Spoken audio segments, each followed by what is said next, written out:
So everything you're hearing right now is recorded live, in your face, in your ears, in your mouth, in your mouth, in your mouth. The American Beatbox Championship 2012 was the third edition of the American Beatbox Championships, taking place 5 months after one of the most important beatbox battles ever, the third Beatbox Battle World Championship. Organized by Chesney Snow and the World Beatbox Association, as well as Beatbox Television, this was a weekend event taking place in Manhattan, New York at both Littlefield and Le Poisson Rouge, the two venues from the previous American Championships. Multiple important figures in hip-hop would be involved in different roles as per usual. Once again, this year would feature an open mic, guest performances, and a top 16 solo bracket selected from Wildcards, with a mix of returning competitors and new ones. This year discontinued the 3-round wildcard system, so there was no longer a round for covers or a round for backing a track, just the standard solo wildcard we're all familiar with today.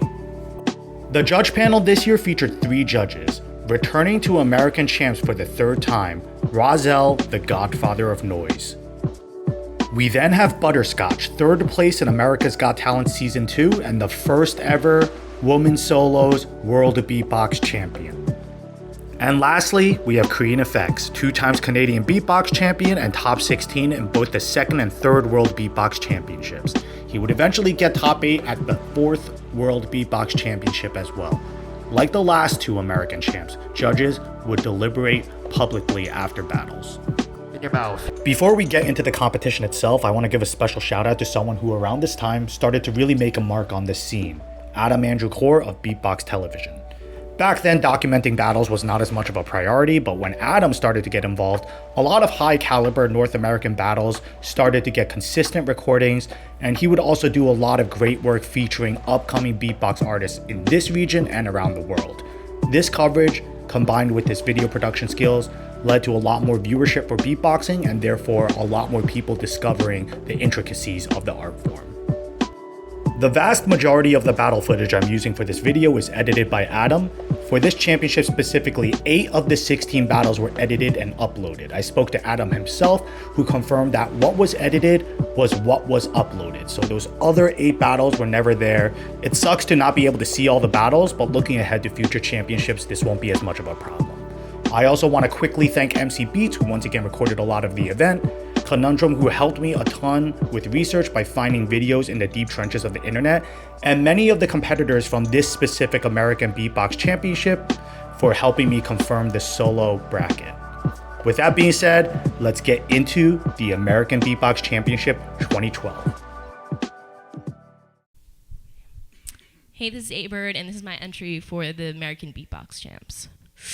What's up, it's Fitz from Minneapolis. Check it out, this is my audition for the 3rd annual American Beatbox Championships. To qualify for the top 16, competitors would have to submit a standard 2-minute solo wildcard. I wasn't able to find who the wildcard judges were or if they were the same as the live judges, but I have a feeling they might have done a bad job. I watched all the wildcards because I'm sick in the head, as per usual, and it seems like this guy, Logic in particular, was robbed pretty hard and had a pretty crazy placement compared to what he did.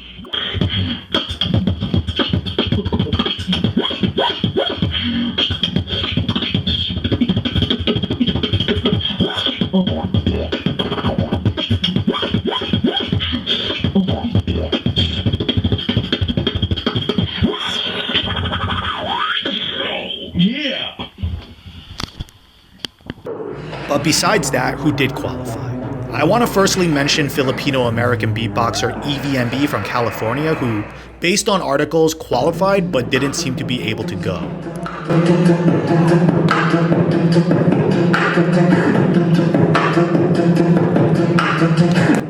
Based on the same articles, EVMB was replaced by SwiZZ from Illinois, who got top 8 in 2011.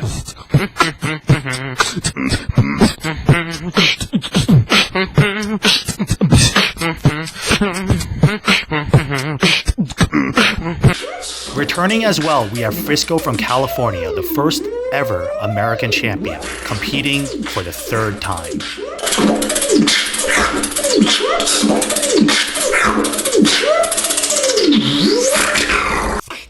Also competing for the third time, we have HeaveN from Georgia.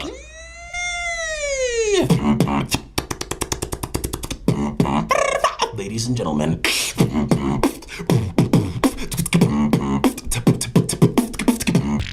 Coming back to defend his title, we have JFlo from New York.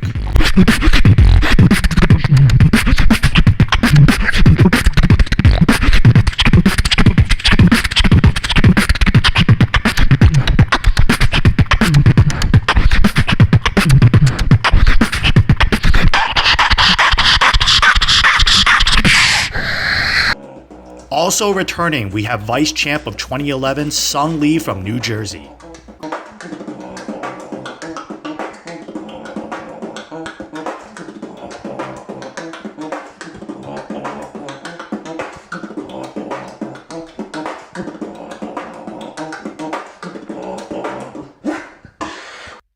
Returning from 2011, SwiZZ from California.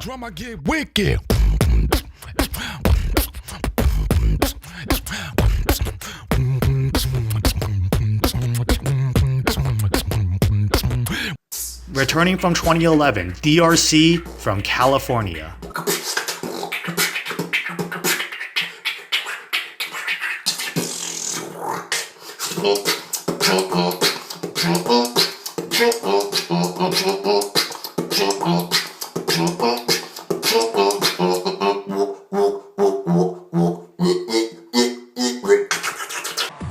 Returning from 2011, Orthobox from Delaware.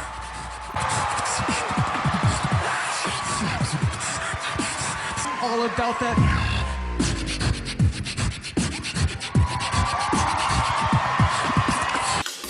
Returning from 2011, Amit from New York, previously known as Bones.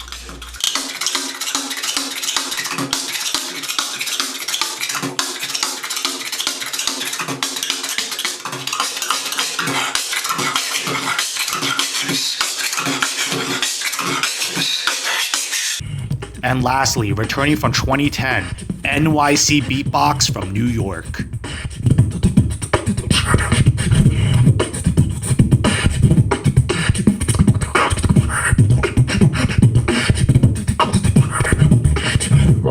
So that's a total of 10 competitors returning from the previous American Championships. Who are the 6 new competitors? Starting off, we have Wells from Missouri.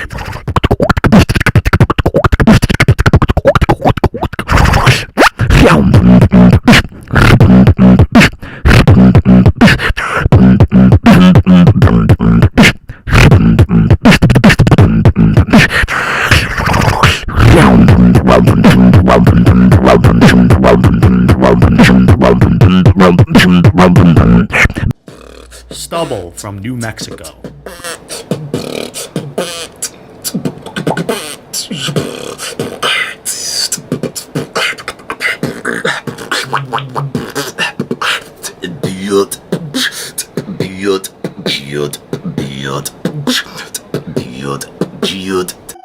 Harmicide from California.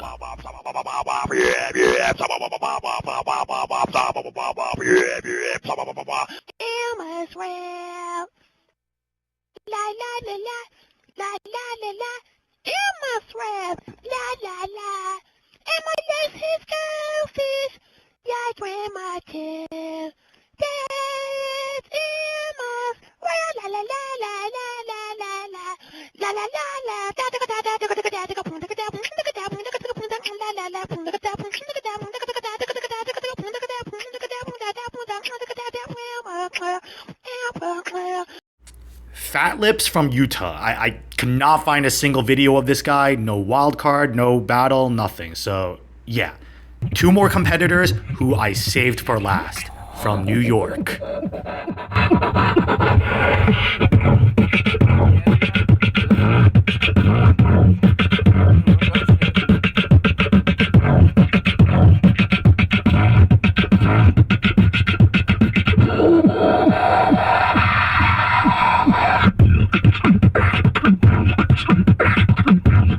Spencer, who would eventually be known as popular content creator and the jongleur, Spencer X.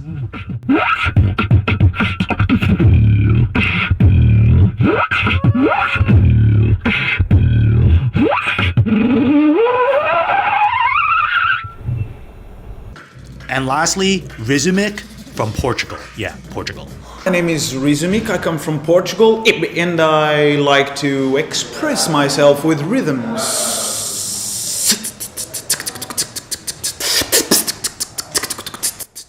Alright, so the whole Rizumik region thing was pretty confusing for me because in the second World Beatbox Championship, he was representing Portugal.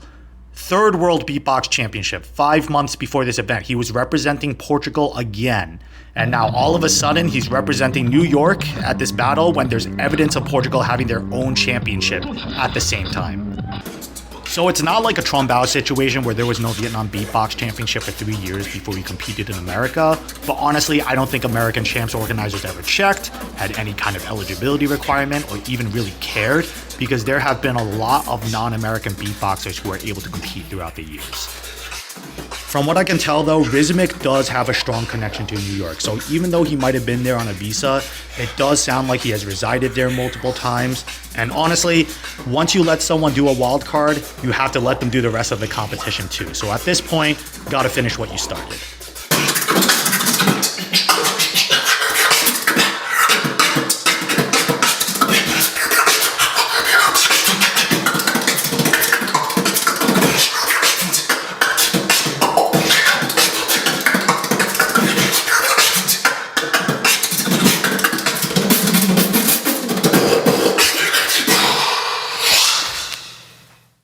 Anyway, that's your top 16 for 2012, with the most represented state being New York with 5 beatboxers, counting Rizumik, and second being California with 4 beatboxers, not counting EVMB, who seem to have dropped out. Alright, so before we get into the battles, let's do a quick meta-analysis. What was the meta looking like for America in 2012 going into this championship? So right off the bat, dubstep and drum and bass are way more popular in this specific year, even more than in 2011. These were the years that those two genres were getting a lot more listening, especially with record labels like UKF. I remember this was specifically the year I started listening to UKF dubstep and UKF drum and bass, so that makes a lot of sense. You're gonna hear these genres a lot, which is unfortunate for one of the judges because Razel vocalizes during the competition that he doesn't want to just hear dubstep, doesn't just want to hear drum and bass. So there might be some genre discrimination, but nonetheless, the competitors will still move in this direction. Secondly, sort of in tandem with the last one, the third World Beatbox Champs just happened, and there seems to be a lot of influence from Skiller and Reaps One specifically. For Skiller, everyone's trying to be fast now and become the fast mouth from the West. And for Reaps One, there's a lot of high-pitched lip oscillation dubstep similar to the one he does for Where's My Money. But I'm gonna be honest, it sounds pretty terrible in this competition a lot of the time. It's sick as fuck when Reaps One does it, but when it's done here, I'm not gonna lie, you guys should probably brace your ears a little bit. There's also one more World Champs competitor that everyone seemingly followed in the footsteps of, and that is Sean Lee. You know how Sean Lee would not transition his beats? He would just go directly to his next thing whenever he wanted. Well, you're gonna see that a lot here. Prioritizing energy over flow. Just going from point A to point C to keep things high energy and super fast paced, which actually makes a lot of sense because the rounds were 1 minute before semifinals for some reason. So competitors did not want to waste any time, they wanted to just get straight to their beats. In the same Sean Lee style, covers of songs you'd hear on the radio were also very popular here as a strategy. This also makes sense because the judges unfortunately based a lot of their voting off of crowd reactions, so that was sort of an incentive for competitors to try and find the right covers to entertain and connect with the crowd as much as possible. So that's unfortunate, but that was also something that was happening here. And lastly, a lot of shit talking again, just like last year. Sometimes the shit talking was a pre-drop, the start of their round, the middle of their round. Sometimes they would perform the special technique of breaking flow just to talk shit, which is pretty funny. But yeah, this year's meta, as you can see, kind of sucks. It's kind of fucked. I'm not gonna lie. It's gonna be pretty bad, some of these battles. I'm gonna be showing pieces of these battles and discussing them. If you wanna watch the full battles first, all 8 of the ones I'm covering will be on Adam Corre's channel. But yeah, let's get into it. We're starting with JFlo vs Harmicide, 2 1-minute rounds. Harmicide begins with the cover of Bass Down Low by Dev and the Cataracts, but in throat bass, which sounds pretty good. My bass down low, bass down low, bass down low. I pop my bass trash and my bass down low. And then he goes full Xbox Live mode for the rest of this round, pretty much. JFlo. 10 seconds left on the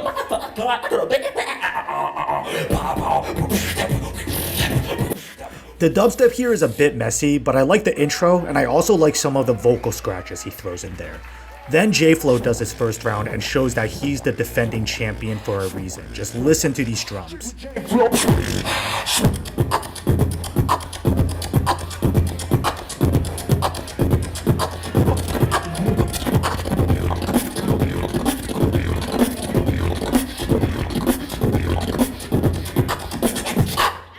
JFlo also uses his signature high-pitched throat bass to battle Harmicide's dubstep with his own dubstep. And overall, because of the quality of his drums as well as the cleanliness of his sounds, this is one of the more solid rounds of the competition. Then we move to round 2. For me, Harmicide's intro is a little bit rough here because of the vocals, but then he does some insanely sick 5th World Champs level vocal scratches, so that is sort of the highlight of this round.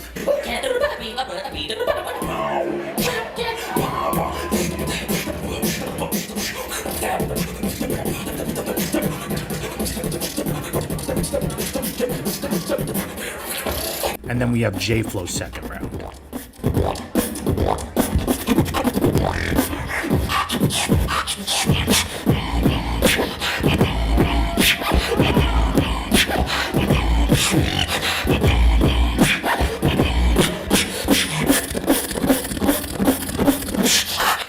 JFlo's second round was also a little rough for me just because there was too much flow switching, also some repetition from the first round. But just off of his basics and his clean sounding style between his 2 rounds, I would give this battle to JFlo overall, which ends up being the actual result. JFlo moves on. Next top 16 battle we'll discuss is Frisco vs SwiZZ. Frisco starts. I'll put a spell on you. Shout.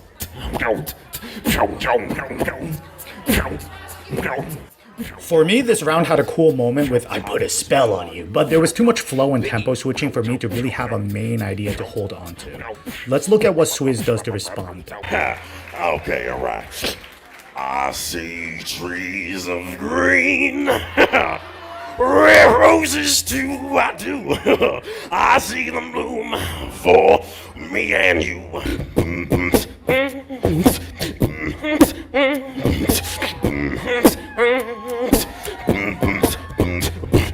SwiZZ does a Louis Armstrong cover in throat bass, and in my opinion, this works pretty well because of how he works with the melodies throughout the round. It feels in spirit with the original song.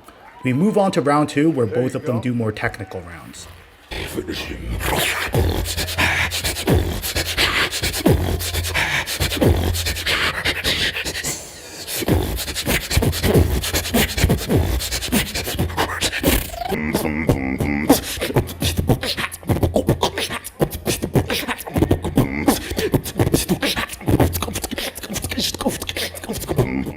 Both of these rounds had a lot going on. There were a lot of ideas, switches, and technical mistakes within the 60 seconds, but overall, it was easier for me to follow along with what SwiZZ was doing in his percussion-focused round.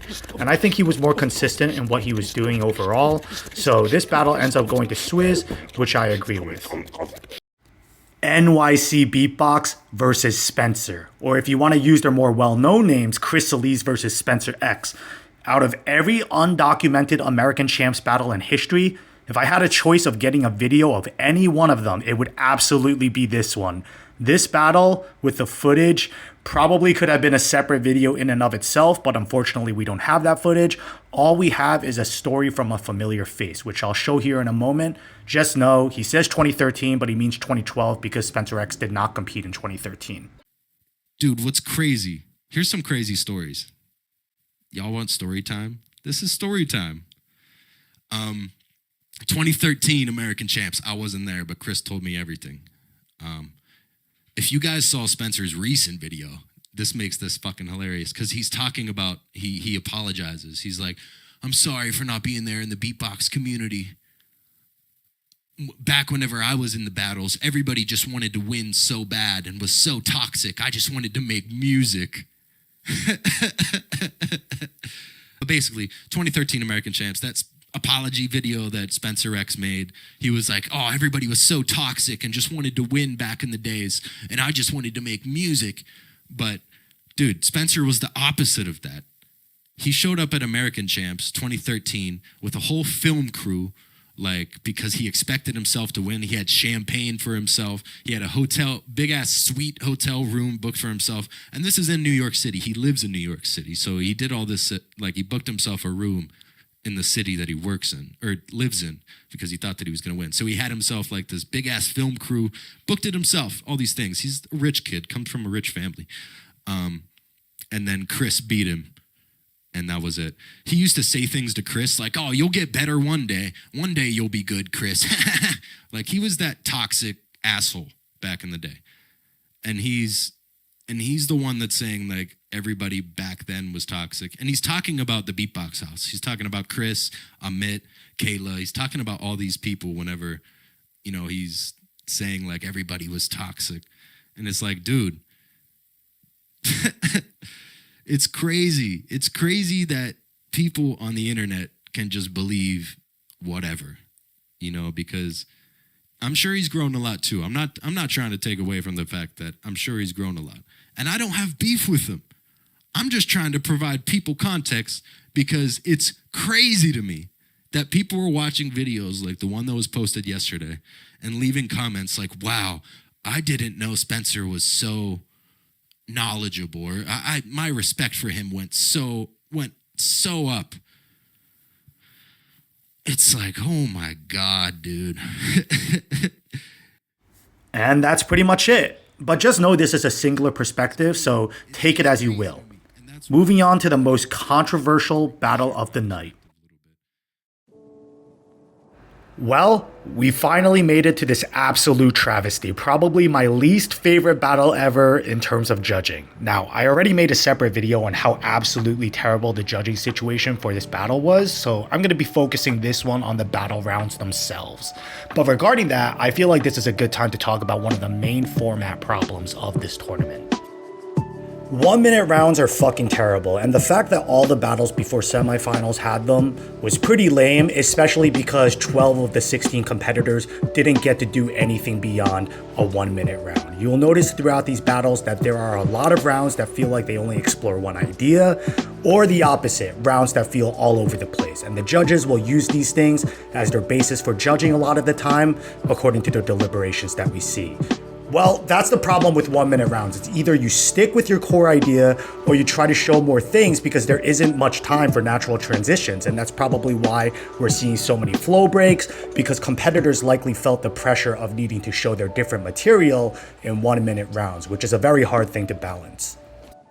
Keep these things in mind as we look at this battle and the other battles as well. By this point, I've probably seen this battle like 100 times, Jesus Christ. So HeaveN starts round one with some bass singing and then goes into a clown beat.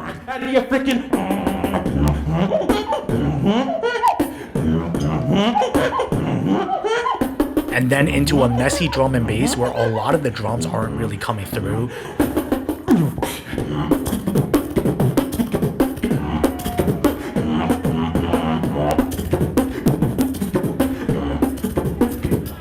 He switches into hip-hop, which sounds a lot cleaner drum-wise, but he's also changing snares a lot in the middle.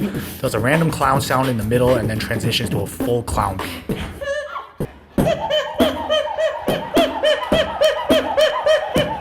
Then does another switch to end with a technical beat. This round had 5 switches in 60 seconds. That's a lot of ideas to try to fit into a minute. So the round overall felt pretty all over the place to me. Orthobox goes next, and you can tell right from the first beat that he was keeping up with the global beatbox meta. Drop it.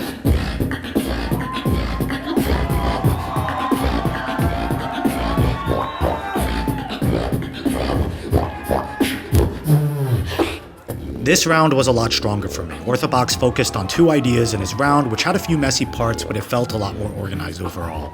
There were some sick dubstep parts, a lot of which seemed to have some Reaps 1 influence, and HeaveN does a pretty weird counter to Orthobox's dubstep.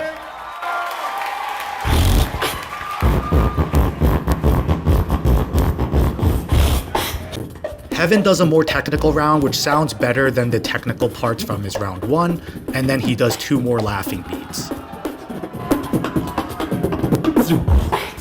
You know what was funny? Your last set.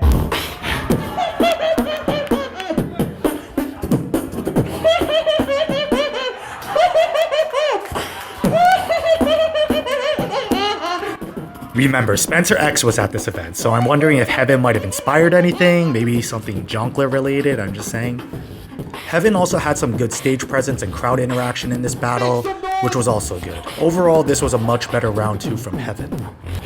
Orthobox does a short counter, then does one of the best beats of the championship. It's too easy, it's too easy.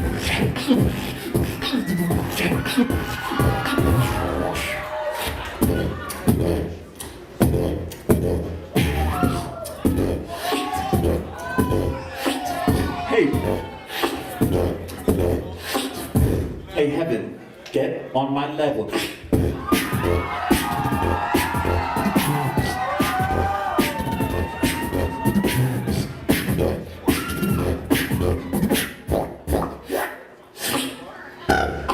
Once again, Orthobox focuses on two ideas in his round. He loses some energy at the end with his click beats, but his flow overall is much more natural. His tech rolls also sound more advanced and much cleaner. You can hear each individual drum clearly, and his dubstep in both of his rounds is on point. So overall, I thought Orthobox won this battle, and that was supposed to be the result. Orthobox got 2 votes out of the 3, but HeaveN moved on instead after a very questionable judge deliberation and MC call. So this is unfortunately where Orthobox's journey ends while HeaveN moves on despite the judge vote. This is a fucking travesty. Once again, I made a whole video exploring this controversy, which is supposed to be a separate piece of this 2012 retrospective, sort of a part 1 to this whole thing. So if you want to learn fully about how Orthobox was fucked over, that's the video for it. This controversy continued to be talked about after the event. It became a big point of discussion, and this is apparently when a large amount of the crowd in person left the event.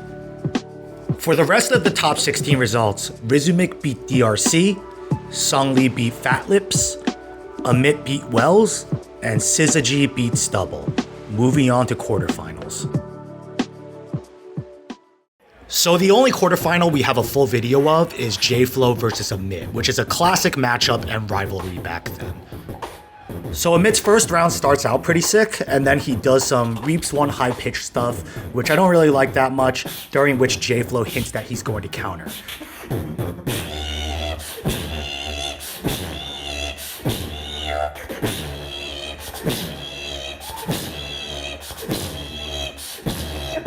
But once he finishes that, he goes back to doing some sick tech rolls and ends on a pretty strong note before we go to JFlo's first round.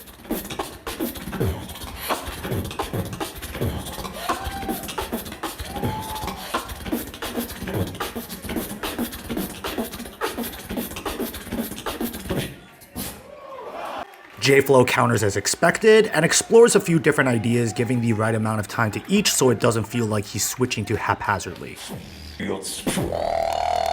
This is my sound.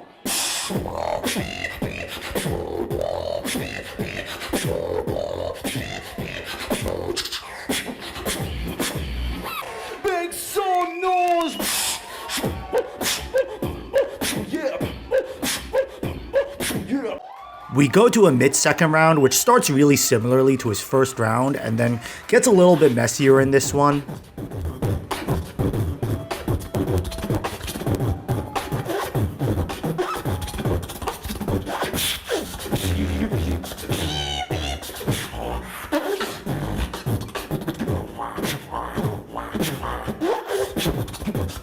Yo, let me show you something new. Vocal tabla plus vocal percussion.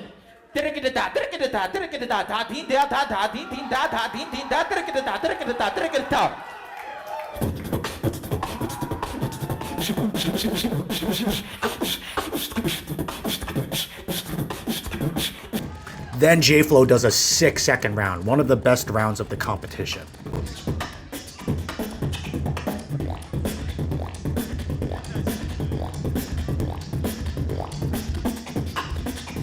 Let me show you something new.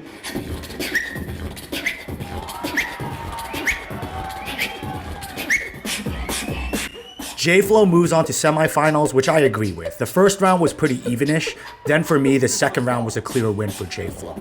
And then here's the rest of the top 8 results.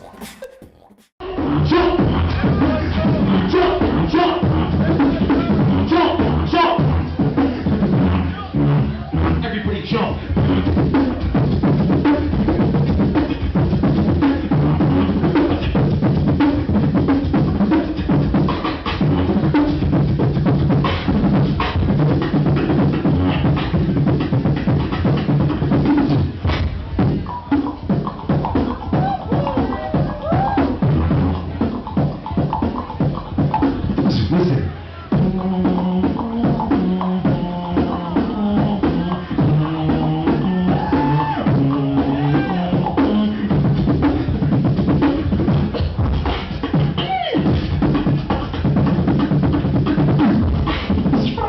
I love you, man. Semifinals, where we finally have 90-second rounds. We're starting with HeaveN versus NYCBeatbox. HeaveN goes first and starts with a cover of What's the Difference by Dr. Dre. Then does some pretty random stuff, honestly. I love NYCBeatbox's mannerisms during this whole thing.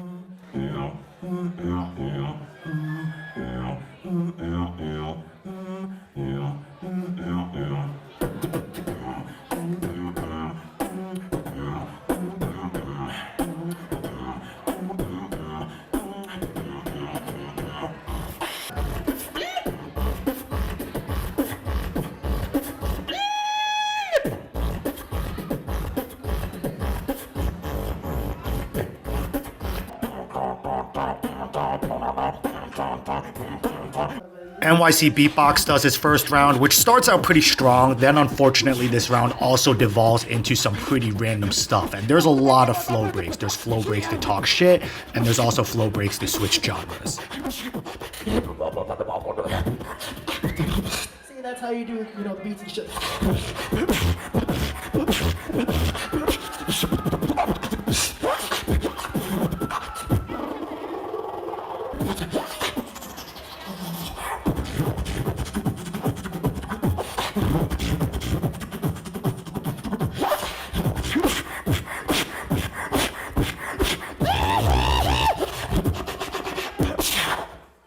Second round, HeaveN starts with a cover of Pumped Up Kicks by Foster the People, and then it starts going haywire again. It also starts devolving into some random stuff, but then near the end of his round, it does start solidifying a bit again.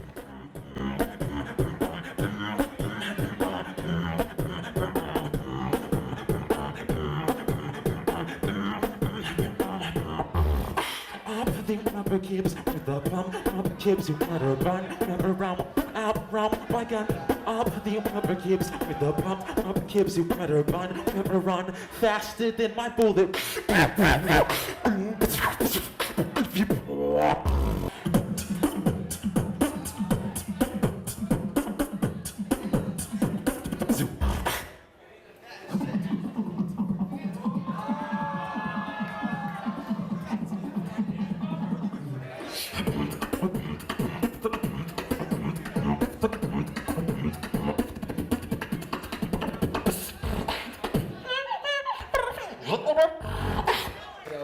NYCBeatbox starts his second round pretty aggressively, and then this also starts devolving into madness.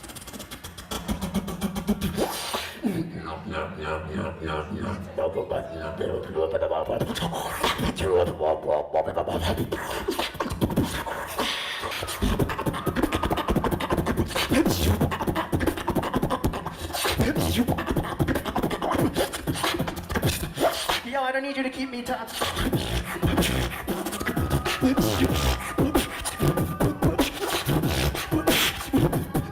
Yo, you remember there's a crowd here, you gotta rock.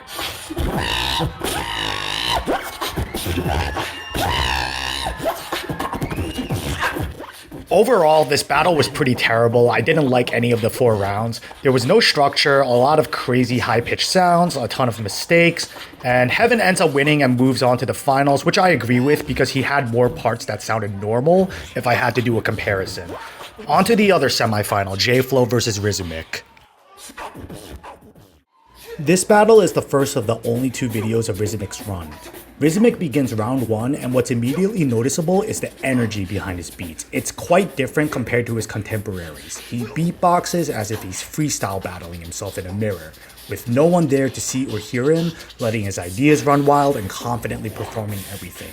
To me, this is both his greatest strength and weakness. His strength is that he performs all of his beats with a particular gusto, and as a result, there are some ideas that feel very fresh and flow very naturally.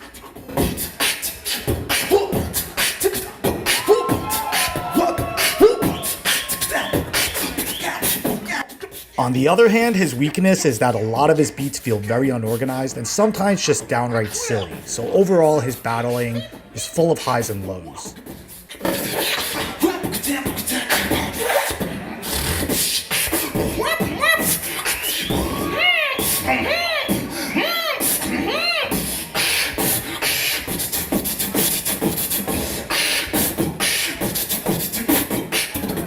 JFlo then does his round 1. This round also has its highs and lows. A lot of his beats resemble what he had done previously in the tournament, and there were also a lot of abrupt switches between ideas. But on the flip side, there were also some sick moments in this round.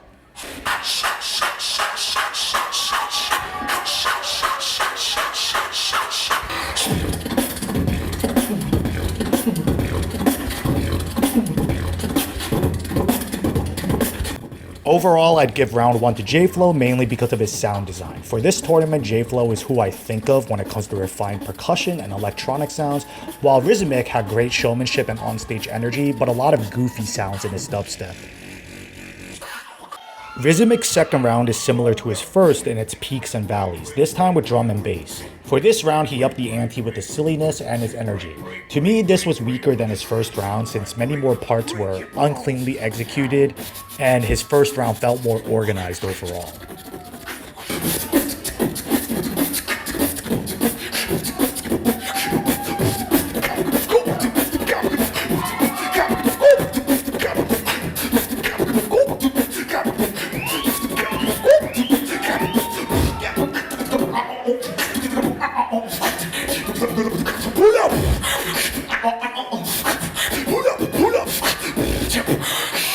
We go to the final round with JFlo, who decides to counter the drum and bass and mixes it with some hip-hop segments. Bring it, drum and bass into your face.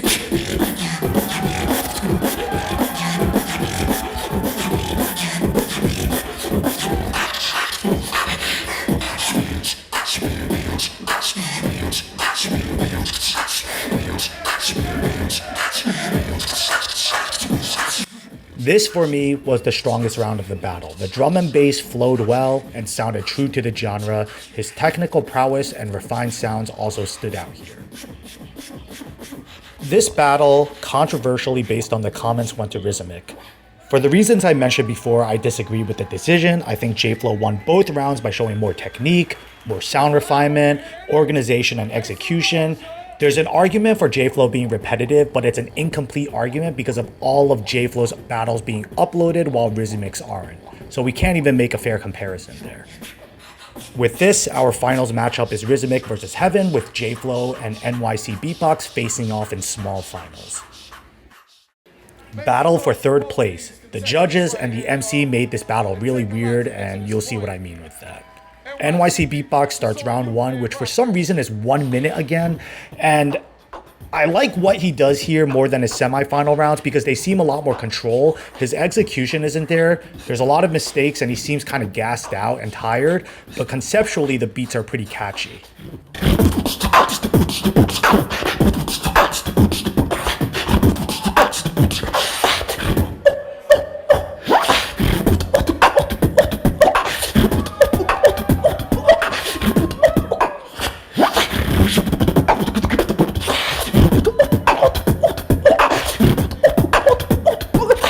You gonna learn today.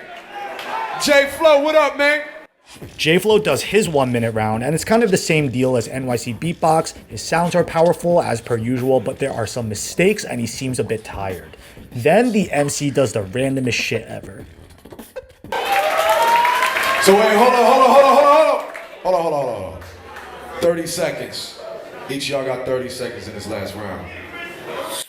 Alright, dude, I don't understand why the MC called for a mid-battle format change. It's pretty stupid because in a beatbox battle, the competitor should know how long they're beatboxing for before they go on stage, but both competitors take it like a champ, which is great sportsmanship, so respect to them. NYC Beatbox doesn't even hesitate. He just starts his 30 seconds immediately after hearing that, which is awesome. That's a battler mentality.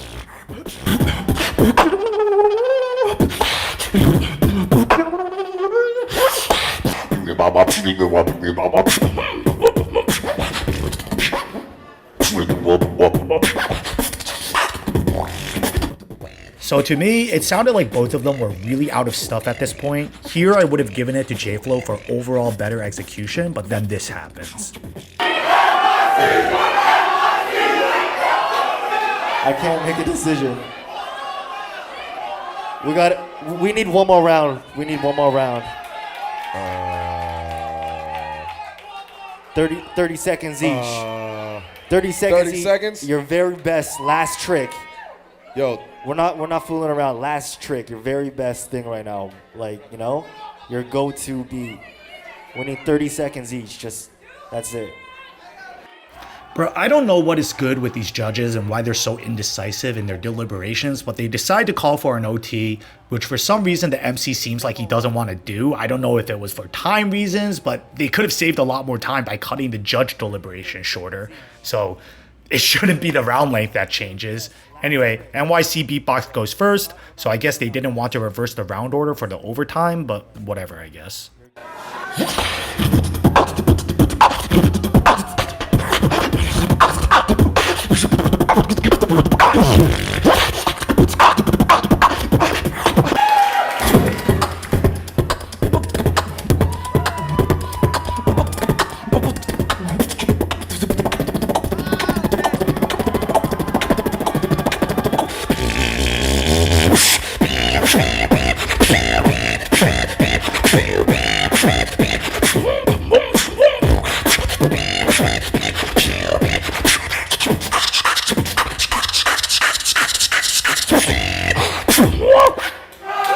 Those are the last rounds of this battle that kept changing format midway through, and now watch this absolutely horrendous judge deliberation. So like, JFlo, you needed me to tell you that this was the last round. You gotta pull your last trick. So and you did it there. Like you just killed it. And NYC, you came real hard too. But like JFlo was really on point that round. Like. Because I can't consider all the other rounds prior to that. It's just this round, so that round alone, JFlo took that one. Yeah, I'm gonna go with JFlo. Once again, NYC, you go. I gotta get ready for my set, so I'm gonna go. NYC Beatboxer, yo, you dope, man. Like I told you before, you dope.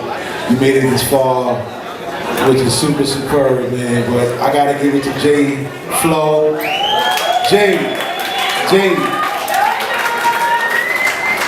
Nobody should have to put a lighter under your ass in order for you to pull out the shit. Stop holding back, yo.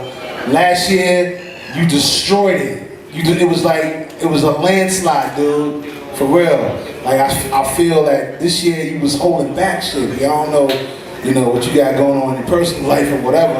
But I'm just saying, I'm saying emotions control a lot of shit. Trust me. Law of attraction. Read about that. Whatever you got going on, brother, brush your shoulders off. Bring that shit, man, for real. I want to see you next year. It should be a landslide. Nobody have to call an extra round for you to pull out some magic, though. Because I know you got it. Okay, I agree with the judge decision here, but I swear they were hallucinating with this deliberation. They kept gassing up JFlo's last round, which I felt like rehashed a lot of the stuff he did earlier in the tournament. So I don't know why there was all this talk about lighting a fire under his ass, because they're just assuming he held back the rest of the tournament for some reason. A lot of the best rounds in the tournament were from JFlo's earlier battles, so this was kind of just a confusing critique. Butterscotch gives her vote and then leaves to go prepare for her set, which was kind of funny. And then Rozelle patronizes JFlo for 1 minute straight. With all the time Rozelle spent talking in these judge deliberations, they probably could have done a normal length for the second round. He doesn't even finish talking by the time the video ends. NYC, you dope, man. For real. Next year, bring the heat to that dude, man. Bring the heat to whoever's coming, man. You got a lot of fans, you got a lot of people that love this style, man. These judge deliberations are so bad. They're absolutely abysmal. Anyway, whatever. Let's get to the final. Paper, scissors, says shoot. Rock beats motherfucking scissors.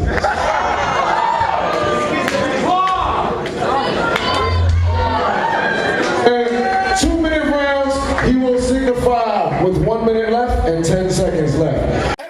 Rizumik VS HeaveN, we're finally here. Now, all of a sudden rounds are 2 minutes? Why? Why, guys? Why does the format keep changing? So Rizumik begins round 1 with a funny ass insult. You're fired! You don't work hard enough.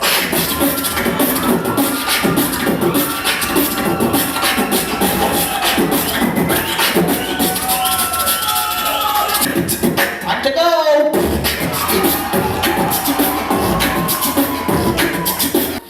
He then does his usual high energy beatboxing throughout the round until the end, where it feels like he's trying to fill in some of the extra time, since it's 2 minutes now. Look at the rage on his face as he passes the microphone. I think it's your turn to fail. I think it's my time to win. Dude, everyone can do drum and bass. It is now HeaveN's turn. But for HeaveN's round specifically, we're gonna do a drinking game. So for every cover you hear, take a shot. Apparently I can do it better.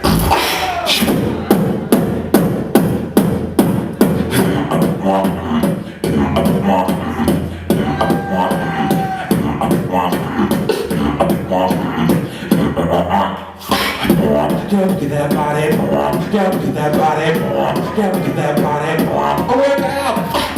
Girl, look at that body. Girl, look at that body. Girl, look at that body. A workout.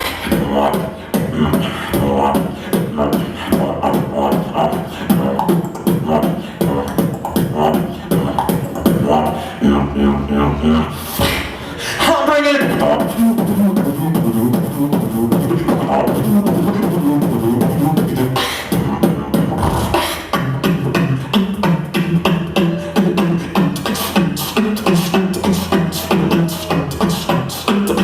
Like a cheap six.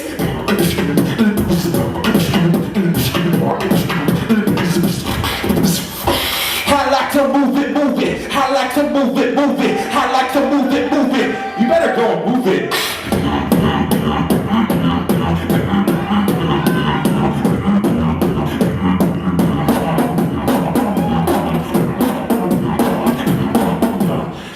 We then go on to round 2 with Rizumik, which is mostly dubstep, but he even hits back with his own cover.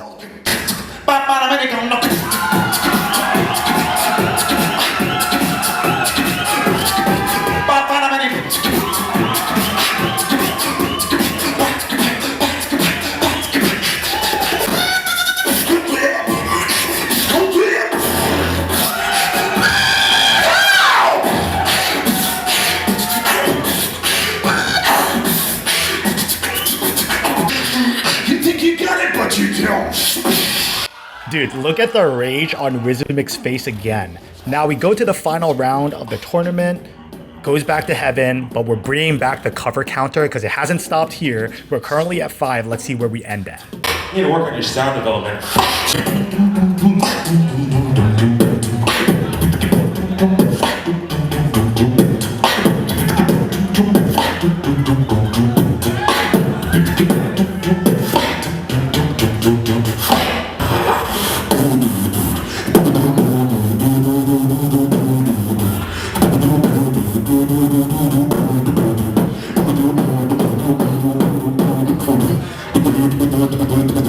Push, babe, the air is mush, babe. So I can let vibe, sadness, flash. You know what? I think you're a little tired, bro.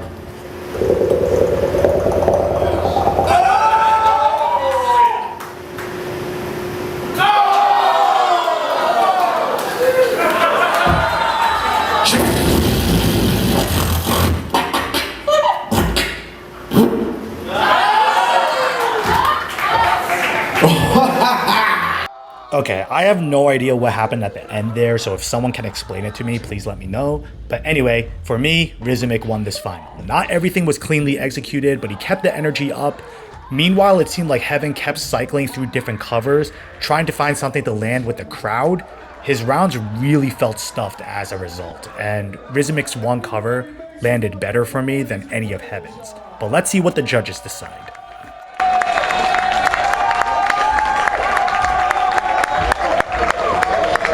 Okay, go to neutral corners, go to neutral corners, go to neutral corners, go to neutral corners. We gonna go to our distinguished panel of judges to decide who will be the 2012 American Beatbox Champion. That's what y'all think? What? I can't hear y'all, what? Y'all been right all night, good job, good job.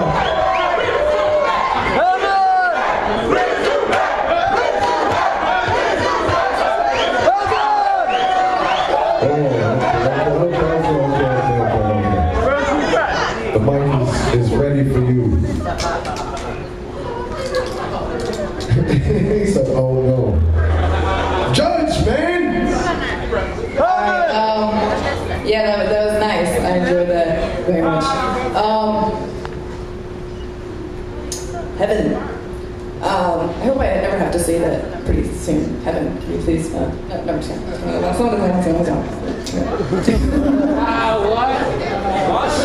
Okay, what I was gonna say, HeaveN, I like that you have a lot of material, like that's dope. But once again, I think I was more entertained and impressed by Rizumik.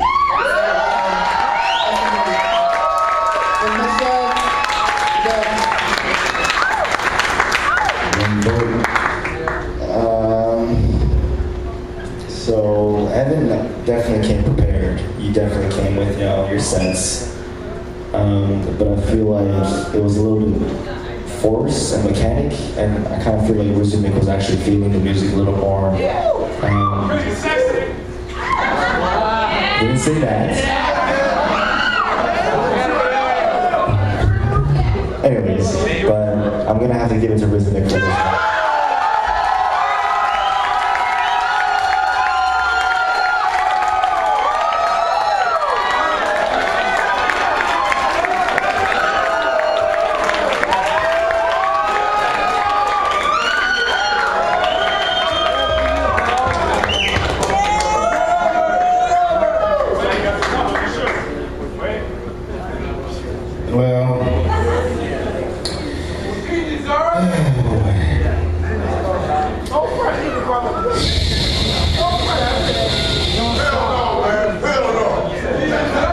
You gonna learn today. I mean, Rizumik, right? I'm saying it right? Nice jersey. Yeah.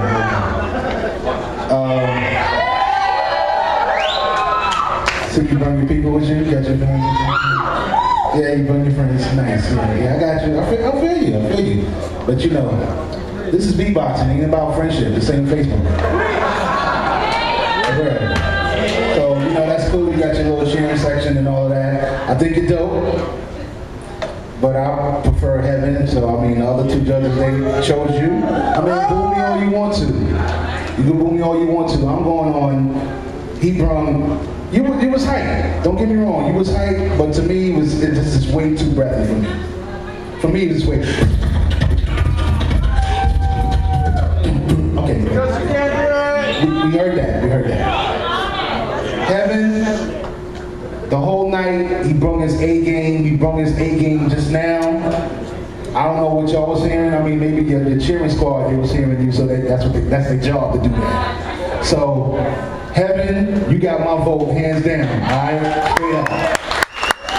Real talk. You bring your A game, you step it up from last year, the year before. Don't let this discourage you. No. Because to me, you the American beatbox champion in my eyes. Alright? Now, all the other politics, it's whatever. But you gotta give it up for heaven, for real, for real. On some real beatboxing shit. And I know I brought 20 people with me to cheer on while everybody else be quiet. Let's not do that. Whatever case with it. I know what it is. It's all good. That's good. Let's make sure you bring all your 20 people with you when you make a career. Make sure they follow you everywhere. Because it ain't gonna be like that every time, right? In the real world. So it's all good. I'm with HeaveN. Rizumik, you dope. Congratulations.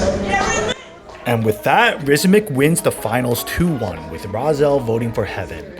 Rizumik becomes your third American Beatbox champion, qualifying for the 4th World Beatbox Championship, where he would represent Portugal. Portugal!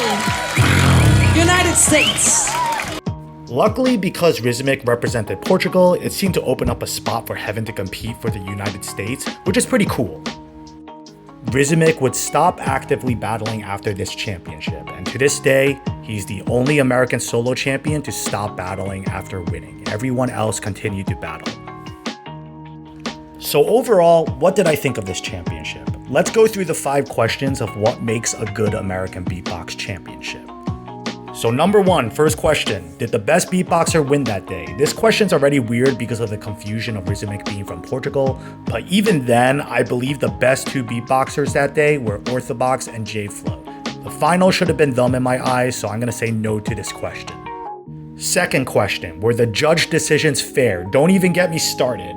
What happened to Orthobox was absolutely ridiculous. This question is an automatic no.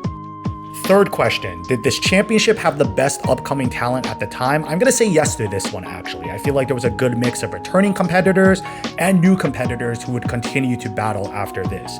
With the exception of Logic being fucked over, I also think they picked the right people from the Wildcards. Fourth question, was the event, the format, and the itinerary well organized? This one, to me, is definitely a no. Between the constant mid-battle format changes, the long judge deliberations, the delays, the MC being overly assertive, the mistake with Orthobox, and the attendance diminishing afterwards, with all of these things together, this was pretty bad to me, so this one's a no. And fifth question, last question, were the battles high level and high quality? No, and it's partly the event's fault too, but this tournament felt like an overall step down from the previous ones. There was much less originality and stylistic variety, and much more flow breaking, weird shit talking, and unpleasant high-pitched sounds. I prefer the overall beatboxing from 2011 and 2010 more. So out of the 5 questions, only 1 passed. It really felt like, to me, this championship fell short compared to the previous American Beatbox Championships, which seemed great. Especially with the issues of Orthobox's battle, the poor judging, the poor deliberating around the battles, and the logistical inconsistencies, it seemed a little bit rougher this time around. But on a positive note, this is just one of many American champs, and they were consistently happening every year, so it's okay that this one fell short, when the next few, led by the same organizers, helped to foster some of the greatest beatbox talent that the world has ever seen, so stay tuned for that. Before we end, I'd like to make a small tribute to someone who I consider to be the people's champion of this event. Maybe even the real American champion of 2012, who after this battle would go on to do great things. Welcome back to You Can Beatbox, where today we're going to be learning the inward drag technique pioneered by the British beatboxer Reeps1. If you haven't checked out the original video on the SwissBeatbox.com YouTube channel, check it out, annotation right here, and then continue with this tutorial.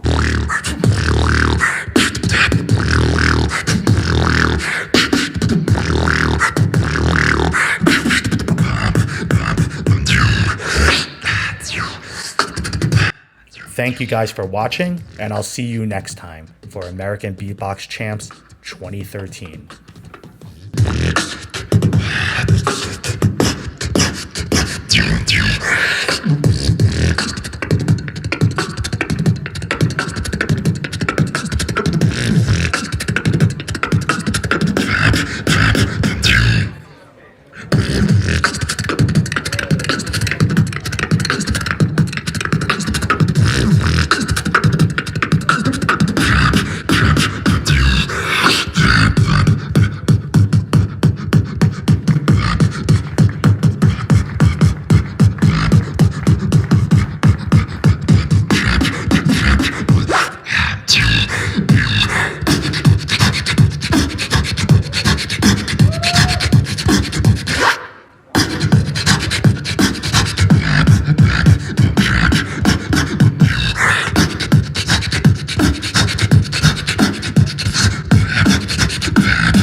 your mouth.